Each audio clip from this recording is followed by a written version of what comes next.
I grew up out in the Midwest, and in the Midwest, there's a highway that runs right through where we grew up. There's 281. Now I'm going to have to use my hands to talk. 281 runs north and south. If you live west, that's where the Dutch people live. If you live east, it's where the Germans live. That's all Lutheran. The other ones are all Reformed and Christian Reformed. Now, when I grew up as a little girl out on the farm, my dad's parents homesteaded in South Dakota, and we lived right on the edge of going into the non-Dutch territory. And as my uncles had told us later, we had an unusual, he termed it a not normal growing up. We were not happy with that. We thought we were normal. But over here lived all the Bohemians. We called them Bohunks. They didn't seem to care. That's what we knew them as. And that was an altogether different tradition. They were Catholic. We were all the Dutch people, Reformed and Christian Reformed, and then there were the Lutherans on the east side of the road. So growing up like that, I didn't realize until later how much influence the Bohemians really had on us. My dad farmed their land. They farmed, land for us and stuff. So anyway, that was geographically where I lived. My parents were Christian. Did they go to church? No. Very little. When I was a little girl, it was most of my friends went to church. I mean, your friends lived quite a ways away from you. My mom would take us to church, but Dad was always too tired. Or, he'd get to the weekend and he'd too tired a lot of times to take a nap. And I can remember as a little girl feeling I was missing, you don't know what you're not missing. But I felt I was missing out on something because all my friends were going to church and they were going to Sunday school every week. I went sporadically, and I remember saying, why can't we go every Sunday? Now my mother's parents were very religious. My dad's, I don't remember them as being, I know that they had gone to church, but I don't think they were not as conservatives. My mother's parents were very conservative. In fact, the conservatism there was you did not cook on Sunday at all. Anything you were going to eat on Sunday, you made a day ahead of time. And with no refrigeration, that's kind of a trick. But that's what I grew up with. There were things you didn't do. You didn't play cards. You didn't do anything on Sunday. Except you could have people over and have coffee with them. But that was it. You went to church, you had people over. And since I didn't go to church much until later, it was very different. Then, as I grew up, and had sisters, then my mom particularly took us to church and took us to Sunday school, and she became a Sunday school teacher.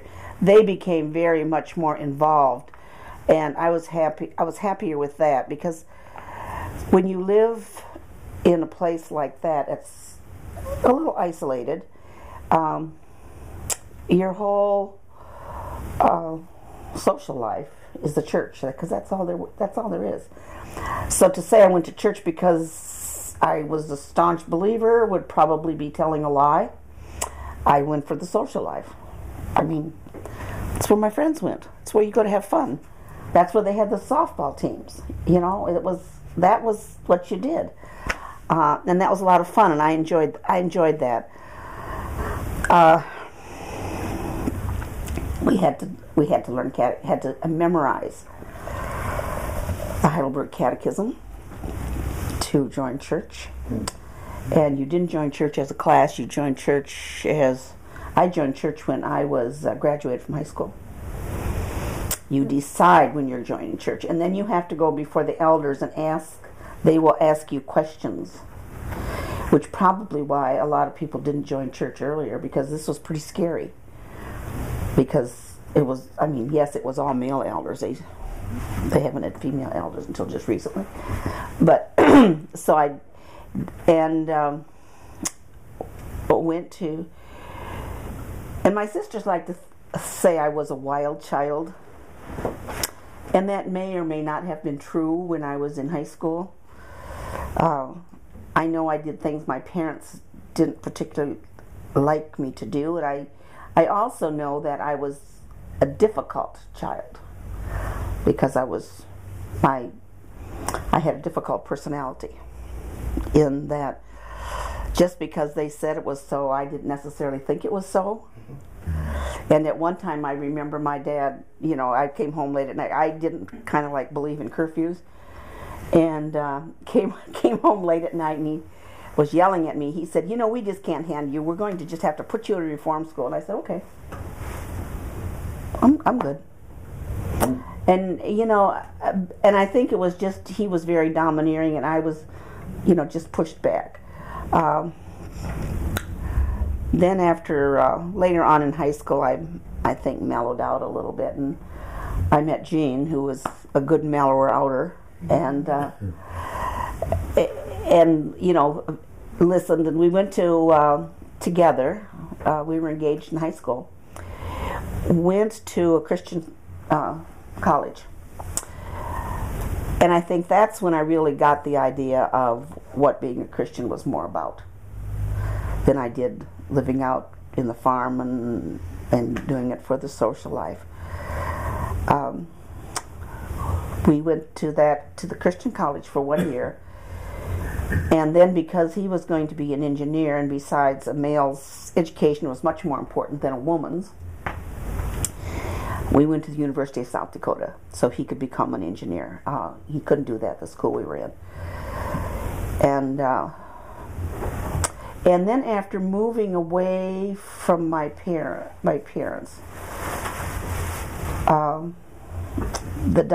my dad's domineering personality wasn't as much in play because I was farther. I was about 100 miles away. And then our oldest daughter was born in college. So she was born in April, and it came to see school had been out in May. So she wasn't very old, and I became very sick, very sick. I didn't know what was wrong, a whole lot of pain. Called the doctor. He came to our apartment. He brought the baby downstairs, and then he took me to the hospital in his car. And I'm crying and praying. Jean is out working construction on the road because it had to be, school was out. Couldn't get a hold of my parents that fast, or his. Anyway, went into the hospital for emergency surgery. And that was one of the times I felt closer to God, because I thought, I could not see any of these people again. And it turns out I had a cyst on my ovary that was starting to turn had gangrene on it. So that was a pretty scary thing. Anyway, I obviously made it through that, but that was the time I felt closer and that I really needed God there, because nobody else was. Nobody was there. And then, was it the next, well, anyways, the years isn't very important, I don't think. Gene had worked construction on the road, which was a really high, he got paid well to do that, enough to support us for another year of school. All of a sudden, the construction company decided they were going to work on Sunday, which we did not believe in working on Sunday. So we talked about it. We have a little baby. He had a good job, and what do we do? So we said, well, we prayed about it, and he declined taking the job because it would require him to work on Sunday. And within 1 week, he had a job as an industrial engineer in the state capitol for it wasn't something he looked for. We both had worked at the Business Research Bureau at the college, and somebody came in and said, I'm looking for somebody who's taking industrial engineering. We want to hire him for the summer to do a research project. They'll be paid engineers' wages. So we took our one baby, our one car, put as much stuff as we could in, moved to Pierre, South Dakota, which is, that is western South Dakota. It's, there's nothing there except rattlesnakes. But anyway, we lived there for a year. He had enough money to, we got enough money to go to school for another year. They offered him a job, and he said, "What do you think?" And the job would require him to move once a year as a consultant for a consultancy out of Washington, D.C. And we decided that was probably not the lifestyle we wanted if we were going to have a family, to move a family every year. So we turned that down. But, the whole time through that, we kept seeing God's hand in where we were going. Did I ever think I would end up in New York? No. Not in 100 years. In fact, when I was a little girl, I used to pray that I would never have to go to New York because I was scared of New York. God is strange. But anyway, he graduated, and then we went on to,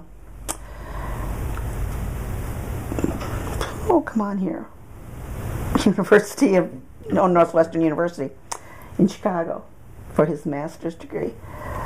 And once again, I ended up sick. I miscarried on the way and ended up going to the hospital. And as I'm laying there, I'm reading. You're in the emergency room.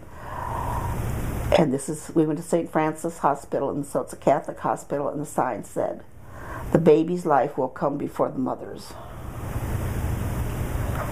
And I just thought, this is not happening to me. So anyway, I did lose the baby there, and then he went to school there. No relatives, so there was no support system.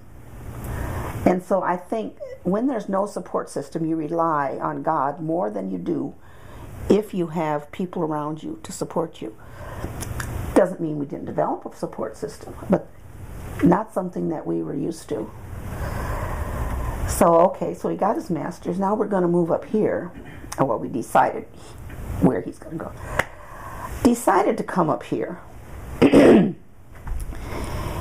And he had been to Rochester. I had never been to Rochester. By that time, I had Julie. Julie was born in Evanston, Illinois. And so it was kind of like he had to finish up his master's, I had to have the baby, and then we could move. And he beat me by a few weeks. We had to wait till she was 3 weeks old.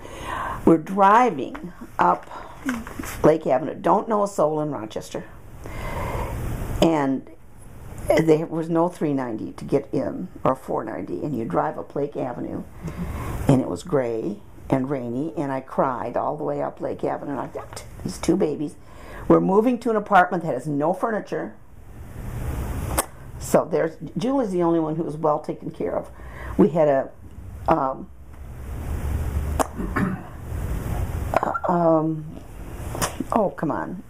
carriage for her, sitting in the back seat, and she was, she could sleep in that. She was good. It was the rest of us that didn't have much to sleep on. We borrowed a ladder from a neighbor there, and we could sit on that.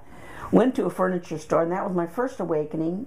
You just do not go to a furniture and expect furniture tomorrow. You have to order it. Well, I said, that's impossible. We will have furniture tomorrow. And, after dealing with a very irate person, but again, you just don't feel this, I don't know, the support of family, and I think that was probably it more than anything. Anyway, we had limited furniture with a lamp and stuff like that. And the first thing we did search out was a church, because we figured at least there we would have support from people who would who would kind of understand this.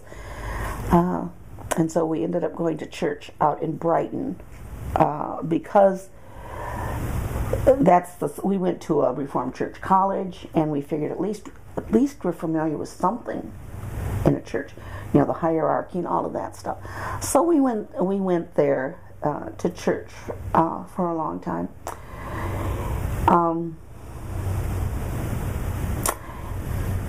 And not everything was, the things went along. I never really felt that we had a really good spiritual base, I don't think. When I was there, I don't know, some of it was, some of it wasn't. But you keep questioning. And once we moved up here,